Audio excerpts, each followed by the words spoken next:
안녕하십니까. 급식관리 조은진입니다. 네, 오늘부터 저하고 급식관리를 공부하시게 되겠는데요. 오늘은 챕터 1 급식관리입니다. 제목부터가. 자, 급식관리의 정의 한번 살펴보시겠는데요. 급식관리 이제 정의를 살펴보실 때 단체 급식의 정의와 목적을 한번 살펴보셔야 됩니다. 왜 급식이라는 거는 이제 단체 급식을 하는 것을 의미하는 거기 때문에요. 단체 급식 정의를 한번 살펴보시겠는데요. 동그라미 1번 보시면은 자, 비영리를 목적으로 비영리 목적 밑줄을 한번 딱 그어주세요. 그리고 특정 다수인에게 특정 다수인 밑줄 치고 1번 동그라미 기억으로 할까요? 1번 동그라미가 있으니까 자, 비영리를 목적으로 한다. 비영리를 목적으로 그 다음에 기억이 특정 다수인들에게 계속해서 자, 니은 계속해서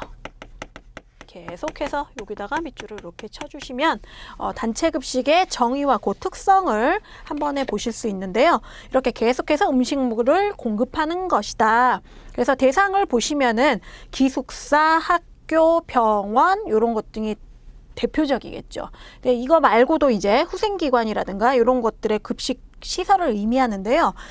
그러니까 비영리를 목적으로는 제가 이렇게 기억이나 니은 이렇게 얘기를 안 한 게 얘가 정의상으로는 그러니까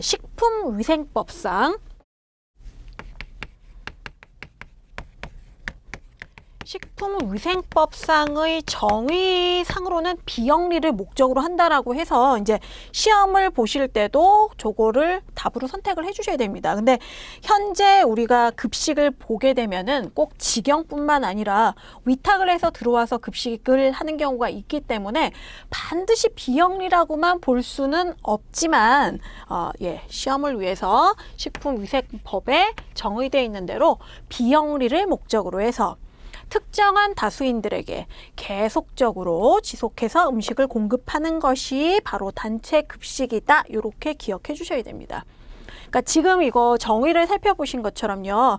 우리가 이제 급식 관리를 공부하실 때 이런 공부를 다 하신 다음에 문제를 풀어보실 때 너무 깊게 생각하거나 너무 깊이 있게 막 답을 찾으시려고 하면은 이런 것처럼 좀 충돌되는 부분들이 있습니다. 그러니까 이제 좀 보편적인 측면에서 생각을 하시고 이렇게 딱 봐서 얘가 답이다. 보편적으로 얘가 답이다 싶은 것을 좀 골라주셔야 됩니다. 네, 조금 아이러니한 점이 있죠. 네, 그래서 이렇게 단체 급식의 정의를 한번 살펴보셨고요. 단체 급식. 요게 단체 급식의 정의입니다. 자, 식품위생법상 나와 있는 정의고요. 집단급식서라고 이렇게 나와 있기도 한데요. 단체 급식의 정의입니다. 자, 요즘 우리의 주변에 있는 급식 산업을 보시면은 급식 산업을 한번 보시면 급식이라는 건 이제 음식을 제공하는 그런 산업들이죠. 급식 산업을 보시면은 지금 우리가 공부해야 될 단체 급식이 있고요. 그 다음에 단체 급식이 있고요. 방금 정의를 공부한 단체 급식이 있고 그 다음 식당 같은 것들 외식 업체들이 있죠. 외식 업체들. 예. 그래서 이렇게 두 개로 구분할 수 있는데 얘는 비영리라고 딱 생각하셔야 되고요. 그 다음에 얘는 상업적인 목적이죠. 돈을 버는 게 목적이 있기 때문에 얘는 영리 목적, 상업적인 것이다. 상업적. 영리를 추구한다. 영리 추구. 이렇게 구분해 주시면 되겠습니다. 네. 자, 그래서 단체 급식 목적 보셨고요. 자, 그리고 나서 그 뒷부분 이어서 맞아 볼게요. 우리나라 식품위생법에서는 그러면은 얼만큼 많은 특정 다수인이야? 자, 1회 상시 인원이 50명 이상입니다. 네, 거기도 밑줄 쳐주셔야 되겠죠? 1회 상시 1회 50명 이상에게 식사를 제공하는 급식소를 말한다. 자, 특정 다수인 특히 상시 1회 제공할 때 50인 이상. 예, 요럴 때 단체 급식이라고 한다. 네, 기억해 주시고요. 단체 급식의 목적 보시겠는데요. 단체 급식의 목적에다가 별표를 또 크게 하나 해 주시기 바랍니다. 이 이유는 단체급식이 목적이 지금 기억과 니은 두 가지로 나와 있습니다. 단체급식에 공통의 목적이 있고요. 그 다음에 고유의 목적이 있습니다. 도대체 이건 뭐냐? 단체급식이 여러 가지 형태가 있죠. 좀 전에 조금 구분을 해드렸는데, 뭐 기숙사라든가 학교, 병원, 뭐 이런 뭐 후생기관, 뭐 아동시설이라든지 사회복지시설 이런 것들이 여러 가지가 있는데요. 걔네들을 다 뭉뚱그려서 이런 모든 종류의 단체급식소에서 있는 그 공통의 목적이 있고요. 병원만의 목적이 있고, 뭐 산업체 급식기의 목적이 있고, 그다음 학교급식의 목적이 있고, 이렇게 고유한 종류마다 있는 뭐 고유의 목적이 있습니다. 그래서 얘네들을 구분을 시켜 주셔야 되고요. 그래서 이것들을 따로따로 이렇게 좀 묶어서 기억을 해 주셔야 됩니다. 자, 단체급식의 목적 보시면요. 공통의 목적. 자, 어디서든입니다. 어떤 곳에서든 어떤 단체급식이든 공통의 목적. 자, 첫 번째 거 A. 건강 증진을 도모. 네. 건강 증진이 목적입니다. 우리가 단체급식을 해서 밥을 먹는 이유, 식사를 제공하는 이유, 건강 증진을 도모. 자, 피급식자의 영양을 확보해야 되겠죠. 그래서 건강 증진 도모 밑줄 쳐주시고요. 그 다음에 함께 식사함으로써 인간관계 육성, 사회성 함양. 네, 거기도 밑줄 쳐주시기 바랍니다. 이제 혼자 먹는 것보다 학교에서 친구들과 어울려서, 직장에서 동료들과 어울려서 이렇게 식사하고 하다 보면 인간관계도 더 좋아지고 사회성도 더 좋아진다. 그리고 C, 피급식자에게 휴식처를 제공한다. 밥을 먹는 데서 이렇게 그 휴식처를 제공한다. 그런 의미보다는요. 편리성을 제공하는 거죠. 오늘은 뭐 먹을까? 밖에 나가서 이제 점심 식사 1시간 동안 막 돌아다니다가 네, 꽉 차게 이렇게 식사하고 급하게 돌아오는 게 아니라 빨리 편리성 제공해서 빨리 먹고 쉴 수 있는 거죠. 차 한 잔 마시면서 아니면 다른 뭐 책을 보면서 쉴 수 있는 거고요. 그리고 또 비용 절감 면에서도 단체 급식소가 훨씬 더 좋습니다.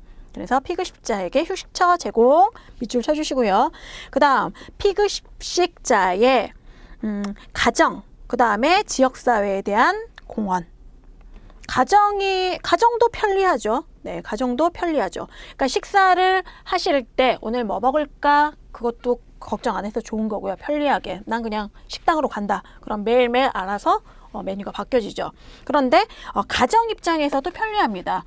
예전 같은 경우에는 학교 급식이 활성화되어 있지 않았을 때는 어머님들이 다 도시락을 싸주셨죠. 오늘 반찬은 뭘로 할까? 그거 상당한 고민인데요. 그 도시락 반찬을 어떻게 싸줘야 될까? 고민이었습니다. 하지만 이제 그 학교 단체 급식이 있으니까요.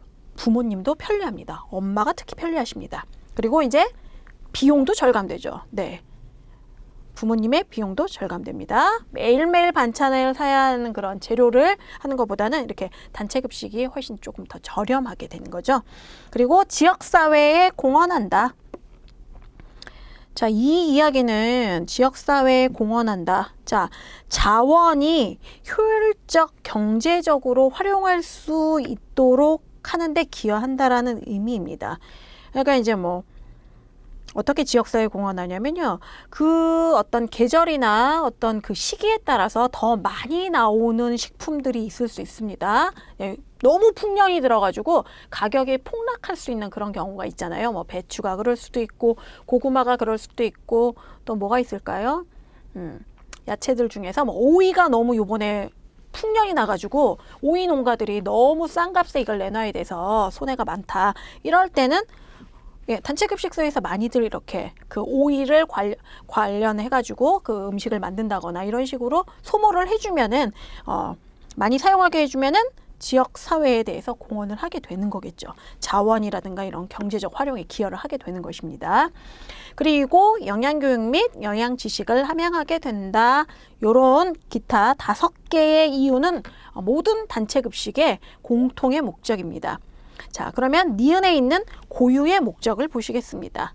단체 목적은, 공통의 목적은, 단체급식의 공통 목적은 금방 이렇게 느낌이 딱 오시죠. 그러니까 고유 목적을 조금 더 중점적으로 눈여겨봐 주시기 바랍니다. 자, 보시면은 첫 번째 산업급식이 나와 있고요. 급식처하고 어떤 것에 목적이 있는지 이렇게 매치시켜서 잘 기억을 하시도록 해야 됩니다. 자, 예를 들면 이제 산업급식이 제일 첫 번째 나와 있는데요. 산업체에서 급식을 사용하게 되면은 생산성이 향상되고 복리후생이 된다. 이렇게 됐는데 설마 이거를 학교급식하고 매치시키지는 않으시겠죠. 그렇죠? 학교에서 뭘 생산하거나 하는 건 아니니까요. 자, 생산성 향상. 네, 위에서 말씀드렸다시피 돌아다니지 않아도 됩니다. 만약에 이제 공장 같은 경우는 좀 이렇게 많이 떨어져 있는, 도심에서 떨어져 있는 곳에 있을 수 있는데 여기서 만약에 구내식당이 없다 그러면은 밥 먹기 상당히 힘들겠죠. 왔다 갔다 하는 시간도 많이 걸릴 거고요. 몹시 피곤할 겁니다. 그런데 우리 공장에는 되게 멋진 맛있는 구내식당이 있다 그러면은 맛있게 먹고 기분도 좋으니까 생산력도 많이 향상되겠죠. 그리고 기분 좋게 잘 복지가 잘 돼 있는 거니까 복리후생에도 이바지하는 것입니다. 그리고 학교급식은 바람직한 식습관 형성입니다. 네, 편식 같은 거 교정해 줄 수 있죠. 그리고 교육활동에도 효과가 있고요.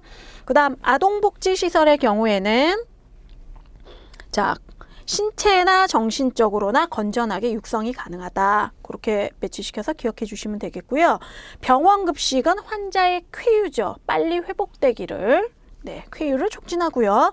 사회복지시설 같은 경우는 가정적인 분위기를 조성해서 이제 각자 막 혼자 먹는 것보다는 즐거운 식사를 제공한다. 그래서 이렇게 파랗게 강조되어 있는 그 부분하고 단체급식의 종류별 기준으로 이렇게 나눈 거 산업급식이냐 학교냐 아동복지냐 병원이냐 사회복지냐 해가지고 이렇게 매치시켜서 꼭 기억을 해주시기 바랍니다.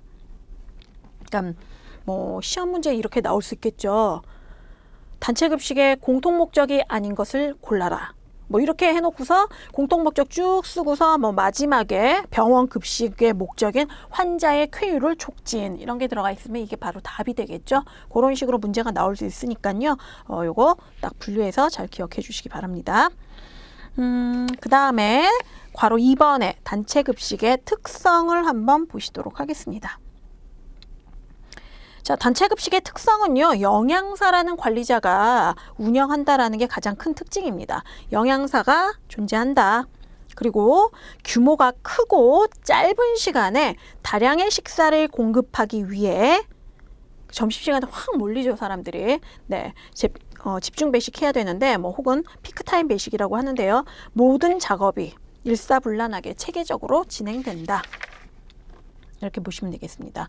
그리고 이제 특징 보시면은 주로 셀프 서비스죠. 네, 직원 이렇게 서빙해 주시는 분이 따로 있는 게 아니라 본인이 식판을 가지고서 원하는 만큼 덜어서 가서 셀프 서비스로 알아서 식사하게 됩니다. 그리고 단시간에 집중 식사가 이루어진다. 또 한번 나왔고요. 그 다음 메뉴가 날마다 변하죠.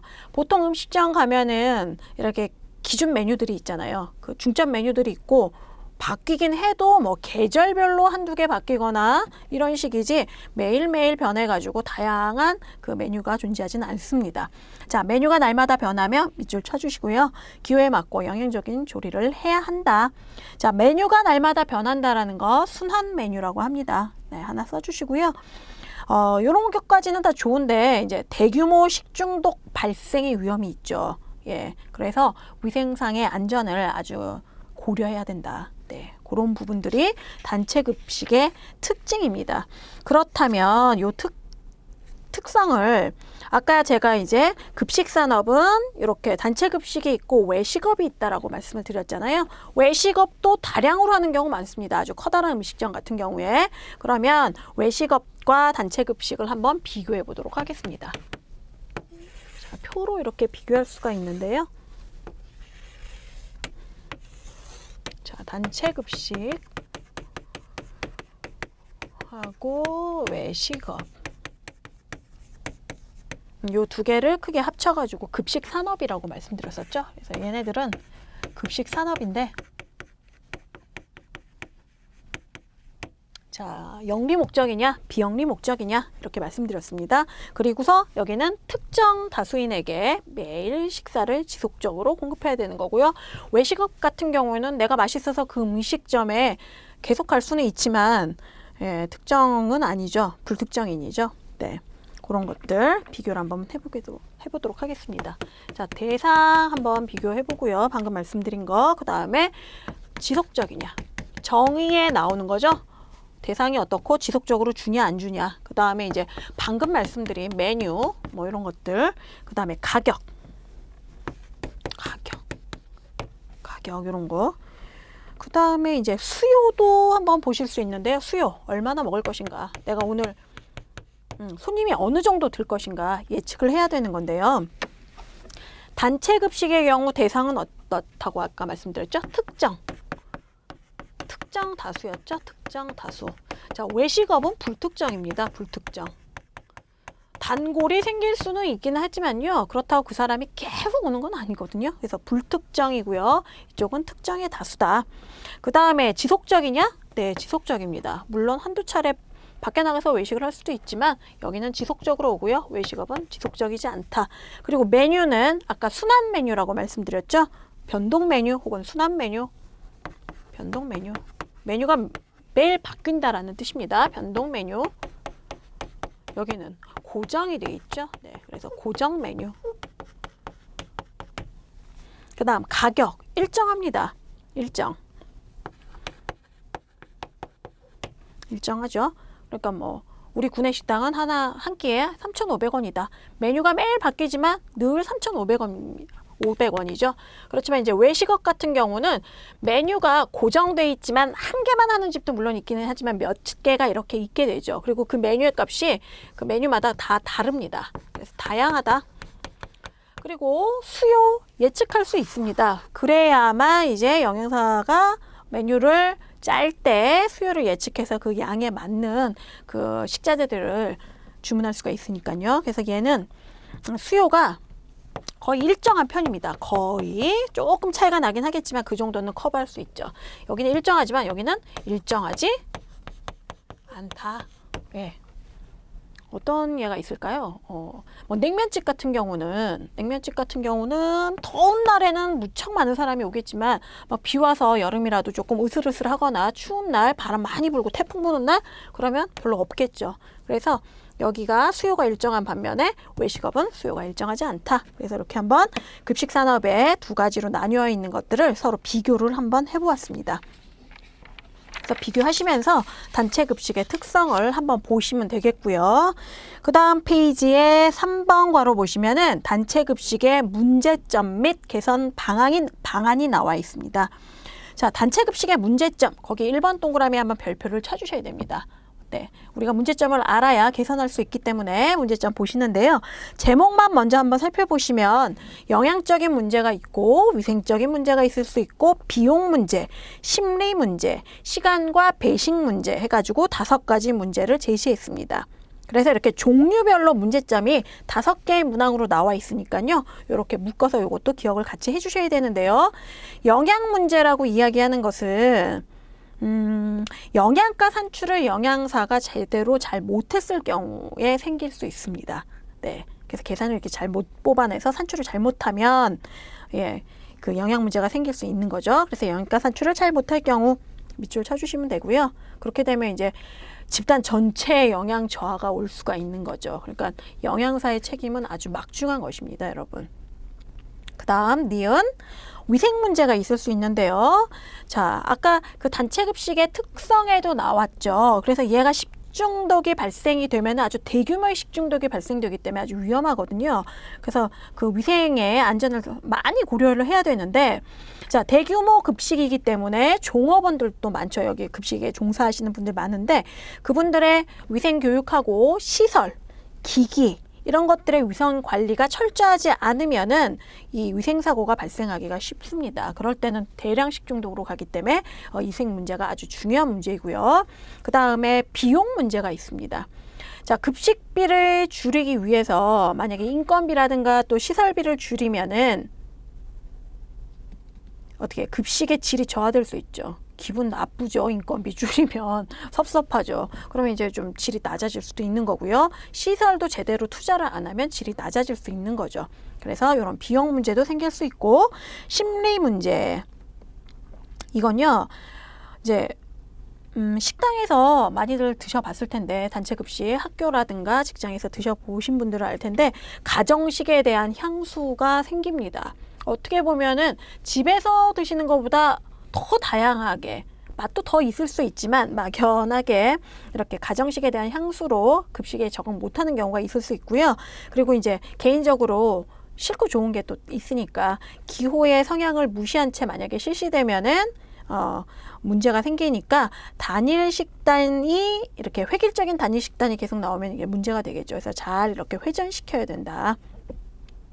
그리고 미음, 시간과 배식 등의 문제는 그 정해진 점심시간, 뭐 저녁시간 내에 그 짧은 시간에 다량으로 사람들이 모이니까요. 단체들이 쫙 모이니까 다량의 음식을 준비해야 하는 그런 촉박함이 있습니다. 그래가지고 상당히 바쁘죠. 그래서 메뉴 개발도 좀 어렵고요. 다양하게 나와야 되니까. 그 다음에 이제 조리 후에 배식 시간이 있어서 이제 그 안에 또 품질이 저하될 수 있다라는 거, 이런 것 등의 문제가 있을 수 있습니다. 그러면 이런 5가지 문제들을 어떻게 개선해야 될 것이냐? 2번 동그라미에 나와 있습니다. 자, 요거는 일단 다 보셨죠? 요거 시작하도록 하겠습니다. 자, 방금 살펴본 5가지 문제의 개선 방향 보시면은, 일단 경비 절감. 자, 경비를 절감하는 거는 인건비라든가 시설 투자를 줄여서 하려고 하시지 말고 여건을 고려해야 됩니다. 이제 여건을 고려를 해서 대량 구매를 하는 게 좋고요.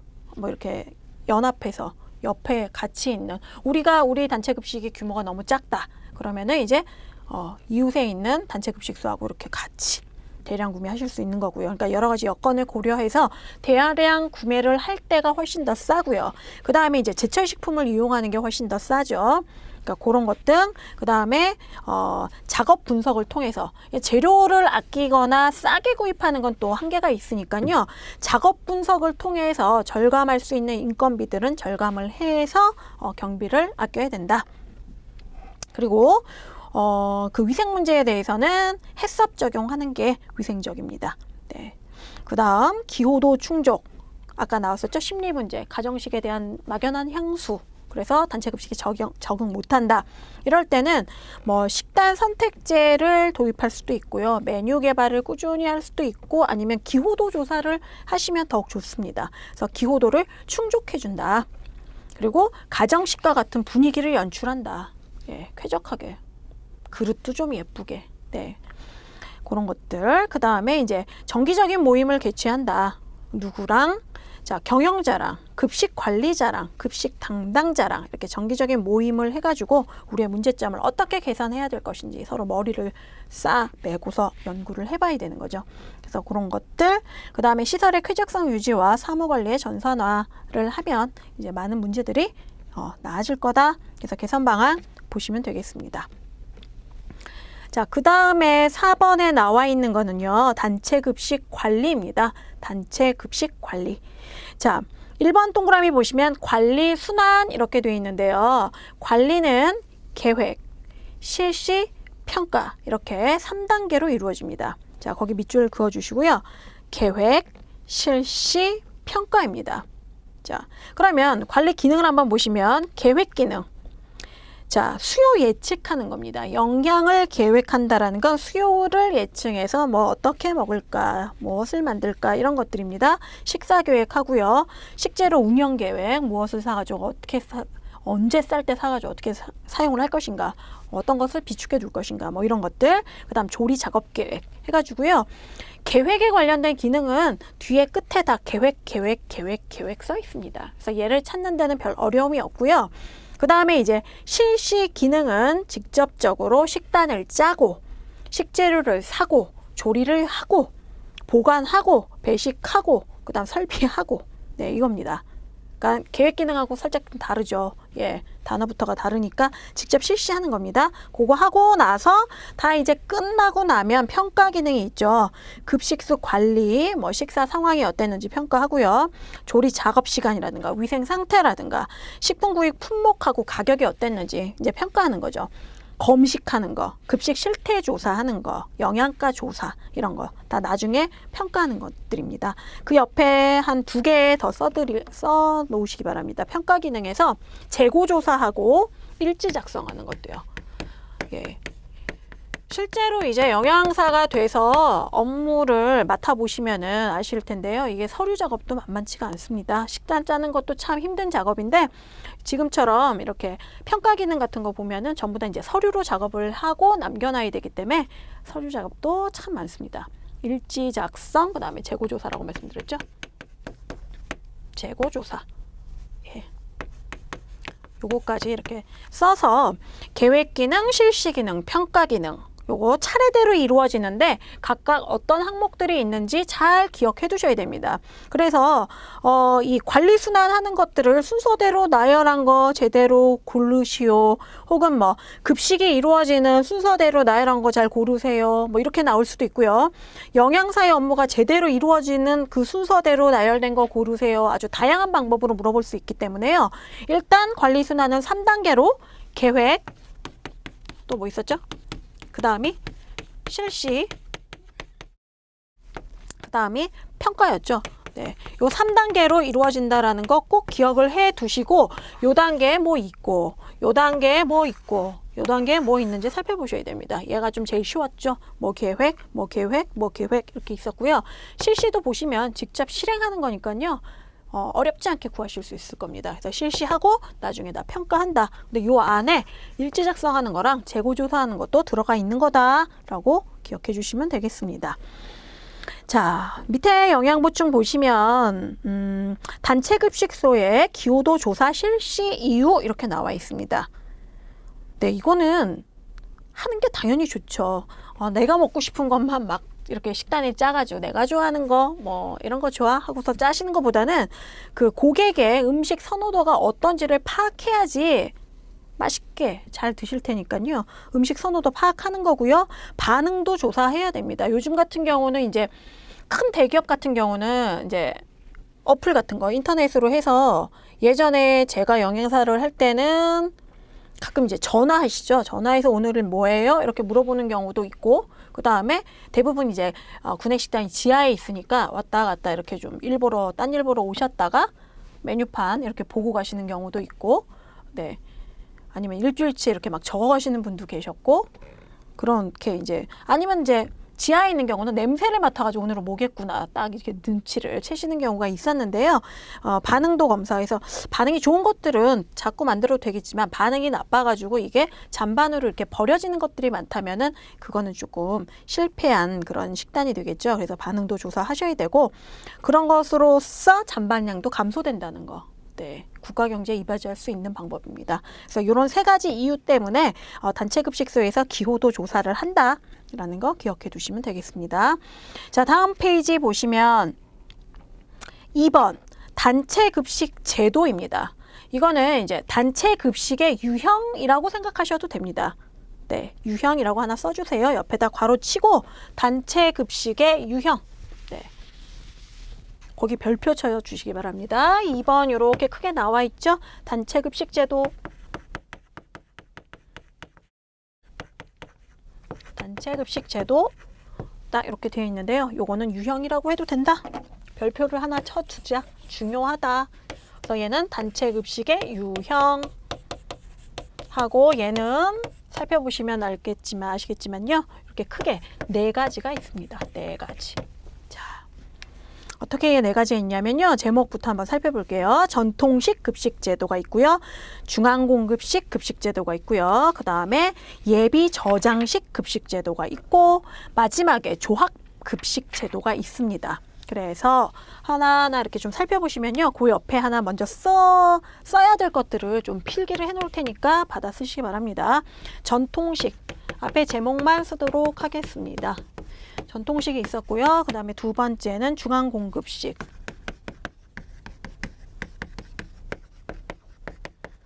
그 다음 3번째는 예비저장식.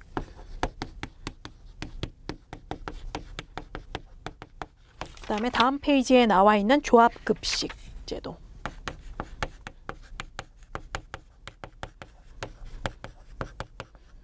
자, 얘네들을 하나하나 구분하기 위해서요. 어떤 식으로 식재료를 구입해 가지고 만들어져서 배식되는지 그 순서를 좀 알면 훨씬 더 도움이 되시거든요. 그래서 전통식 같은 경우는 가장 오래된 그런 방법인데, 자, 식재료를 구입하면요.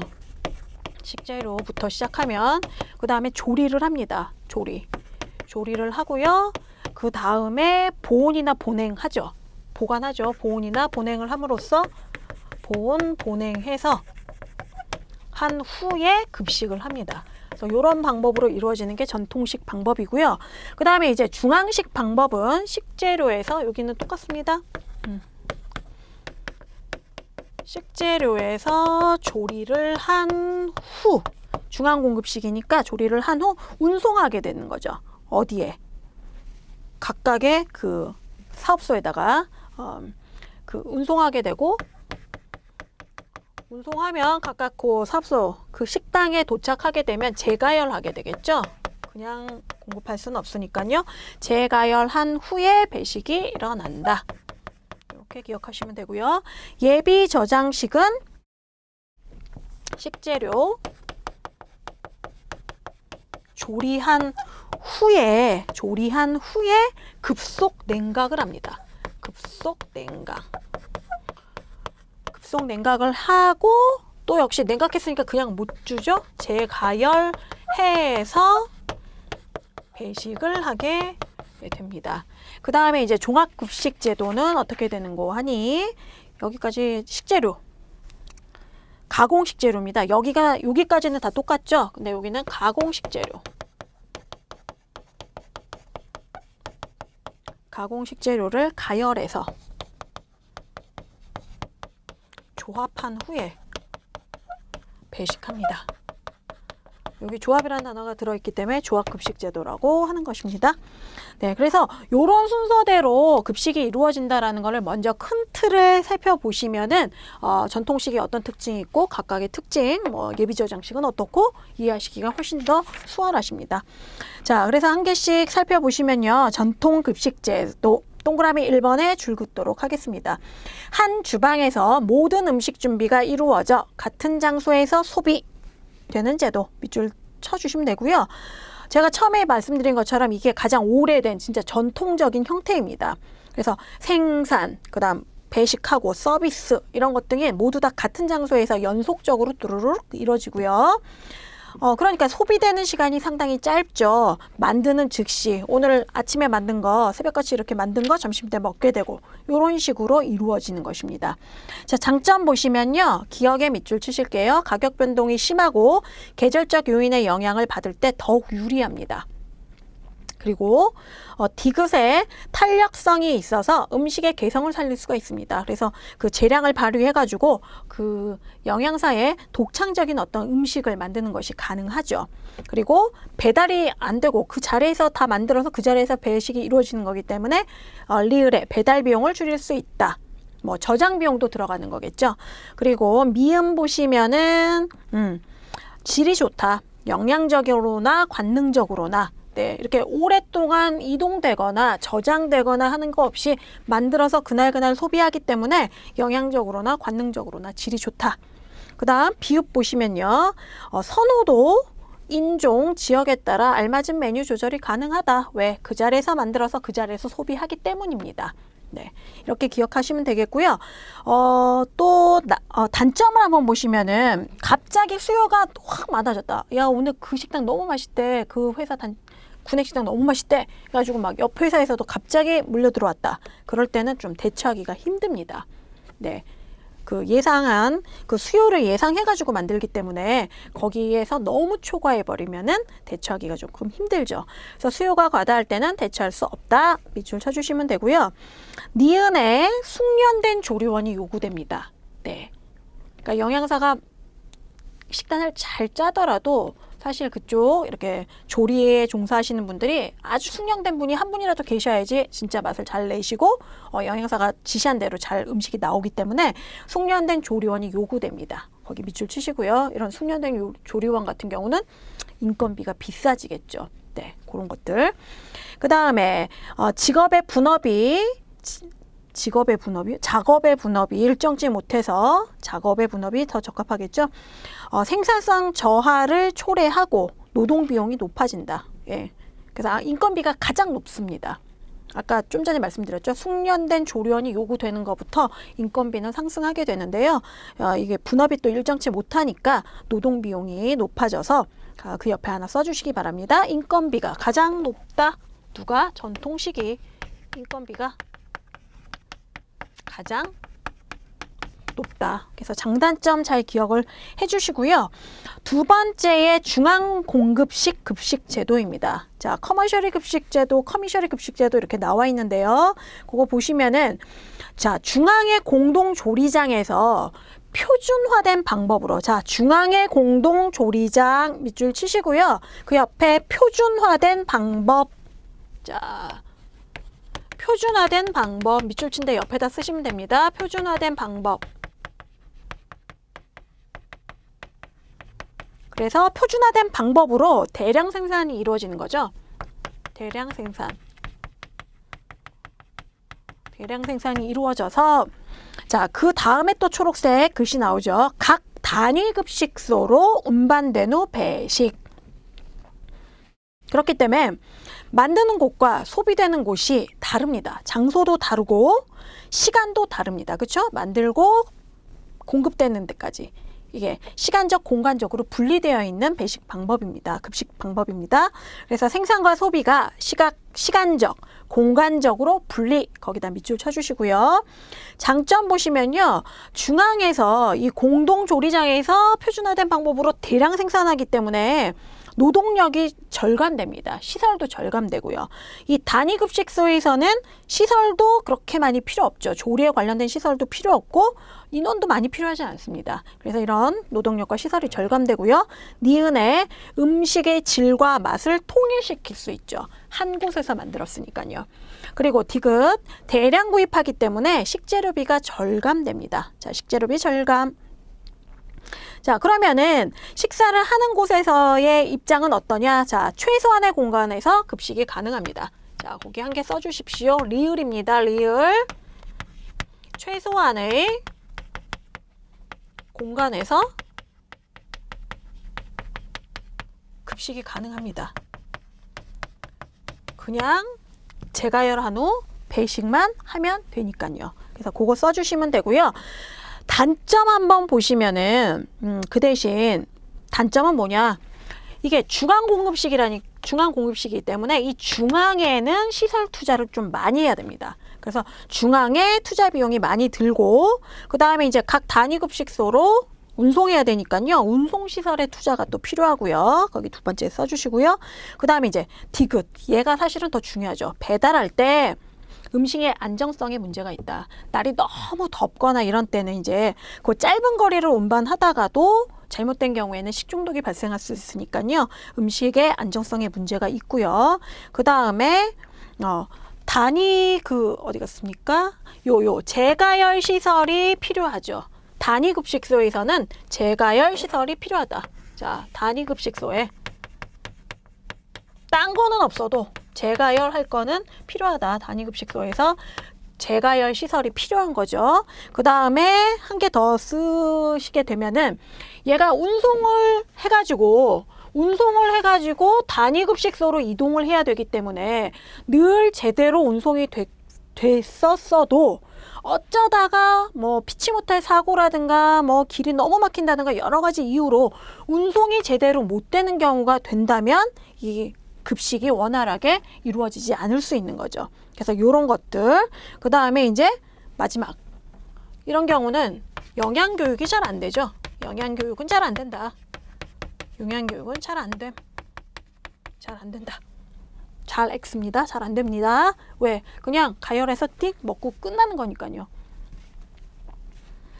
요거 살펴보시면 되고요. 그 다음에 3번에 예비 저장식 급식제도 보시겠습니다.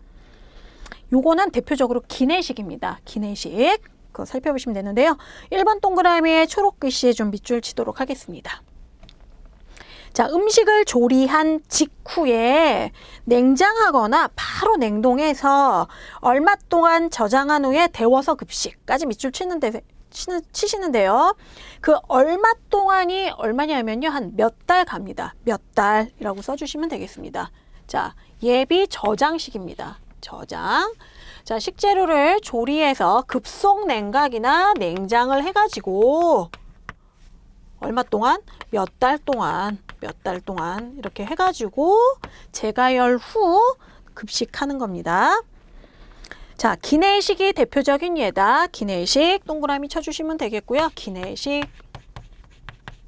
네, 기내식이 대표적인 예비 저장식입니다.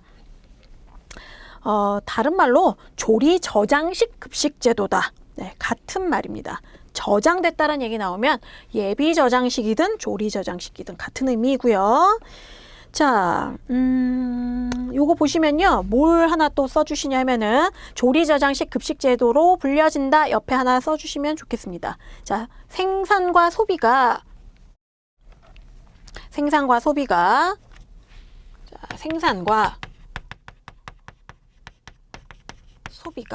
분리되어 있죠. 얘도 시간적으로 분리. 하도 오래 떨어져 있으니까요. 몇 달 있어야 되니까 시간적으로 분리되어 있다. 자, 장점을 보시면 노동력 집중 현상이 없습니다. 몇 달 동안 저장했다가 이렇게 재가열만 해서 내놓는 것이기 때문에 어떻게 피크 타임이 있어가지고 그 시간대에 노동력 집중 현상이 없습니다. 그러니까 그 옆에다가 노동력 절약이라고 하나 써주시기 바랍니다. 노동력 절약. 그리고 다음 페이지를 보시면 자, 그리고 고임금의 숙련 조리사가 없어도 됩니다. 네, 약간 미숙련 조리사를 채용함으로써 경비가 절약된다. 자, 경비가 절약 밑줄 쳐주시고요. 그리고 역시 대량의 식재료를 구입하기 때문에 식재료비도 절약됩니다. 자, 식재료비 절감 밑줄 쳐주시고, 그 다음 이제 계획 생산이 가능하다 이거 나와 있는데요. 이게 왜 그러냐 하면은 생산과 소비가 이제 분리됐기 때문에 계획 생산이 미리 계획해가지고 생산하는 게 가능하다. 자, 거기에 생산과 소비 분리. 생산과 소비가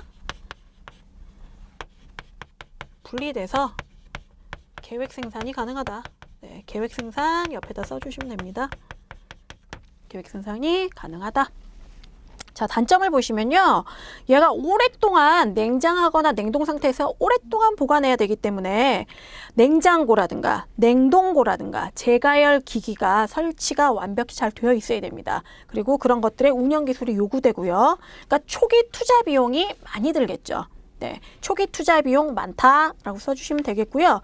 니은 보시면은 또 이제 아무리 냉동 냉장 돼 있다 하더라도 재가열 시 음식의 뭐 형태라든가 맛이라든가 이런 것 등의 변화가 있을 수가 있습니다. 그래서 저장에 따른 철저한 그 품질 관리가 요구가 되는 그런 방법이고요. 그 다음에 이제 그런 시스템에 맞는 특별한 이런 레시피를 개발하는 게 필수입니다. 네, 이렇게 그 레시피도 모든 음식이 다 그렇게 오랫동안 보관할 수 있는 게 아니니까요. 그런 시스템에 맞는 특별한 레시피 개발이 필수다. 네, 기억해 주시고요. 음식 저장하는 데 비용이 훨씬 많이 들겠죠. 그래서 음식 저장에 비용이 많이 들어간다. 기억해 주시면 되겠습니다.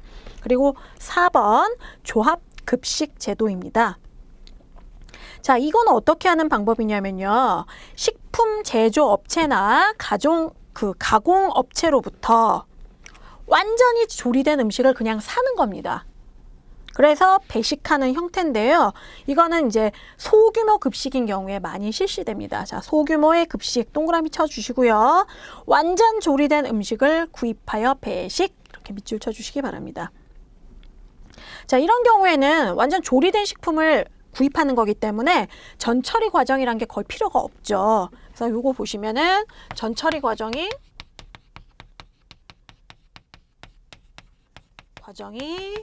거의 필요가 없다. 네, 거의 필요가 없다. 그리고 뭐 저장이라든가 조립이라든가 가열, 배식만 하면 되는 거죠. 예, 저장, 예, 전처리 이런 거는 다 필요 없고 저장이라든가 가열. 그 다음에 이제 뭐 조립이라고 하는 건 이렇게 잘 뜯어가지고 내놓기 딱 좋게 만드는 그런 상태입니다. 그 다음 조립, 배식, 조립, 배식. 이런 것들만 필요하다. 이런 기능만 하는 거죠. 이런 기능만 하는 거고요. 자, 장점 한번 보시면은 음식의 분량 통제가 철저하죠. 딱 다 완제품을 구입하는 거기 때문에 분량 통제가 철저하고 낭비는 없습니다. 네. 그리고 또 시설비라든가 관리비도 적게 듭니다. 시설이 필요 없으니까요. 그 노동력과 시간도 절약됩니다. 그리고 이제 한 개 더 써주세요. 숙련된 노동력도 필요 없죠. 직접 조리하는 게 아니기 때문에 숙련된, 이게 장점에 써두시는 겁니다. 장점에 숙련된 노동력이 필요가 없다. 그럼 인건비 절약되겠죠. 인건비 절감 써주시면 되겠고요. 그러면 도대체 어떤 단점이 있느냐?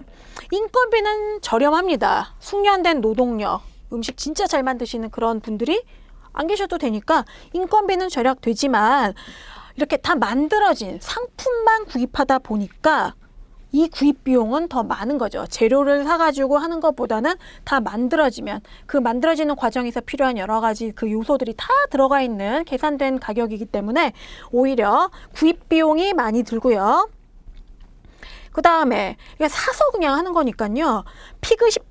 급식자의 영양이라든가 뭐 기호라든가 식성 이런 게 고려가 안 되는 거죠. 오늘은 콩나물 무침 사고 미역국 사고 뭐 소고기 불고기 사고 그냥 이렇게 사는 거죠. 뭐 조사라든가 그 사람들이 오늘은 기호가 어떨지 뭐 어떤 것들을 좋아할지 식성이 어떨지 이런 거는 전혀 고려가 되지 않습니다. 그러니까 이제 메뉴라든가 제공에 한계가 있는 거죠. 다 만들어져서 운반하기 쉽고 잘 안 상하고 이렇게 보기에도 이렇게 음식이 질이 저하되는 게 별로 없는 그런 메뉴가 이렇게 좀 한정적인 거기 때문에 메뉴 제공에 한계가 있다. 그러니까 먹는 피급식자들 입장에서는 쉽게 실증이 생길 수 있는 방법이 바로 이 조합급식 제도입니다. 그래서 그런 것들 기억해 주시고요. 그 다음에 이제 구입한 이런 음식물들 식재료라고 돼 있죠. 저장 공간이 필요하다라는 거. 예. 그렇게 되어 있습니다. 그래서 오늘은 이제 단체급식의 정의하고요. 그 다음 이제 목적 꼭 기억해 두시라고 말씀드렸고요. 두 가지로 구분되어 있었죠. 공통의 목적과 고유의 목적 기억해 두시고요. 그 다음 단체급식 제도 이렇게 네 가지 살펴보았거든요. 그래서 이렇게 알록달록해서 보시기 참 눈이 아프실 수도 있는데 요거 이렇게 특징 잘 잡아서 네 가지 잘 기억해 두시기 바랍니다. 네, 오늘 고생 많으셨고요. 다음 시간에 또 함께 수업하도록 하겠습니다. 고맙습니다.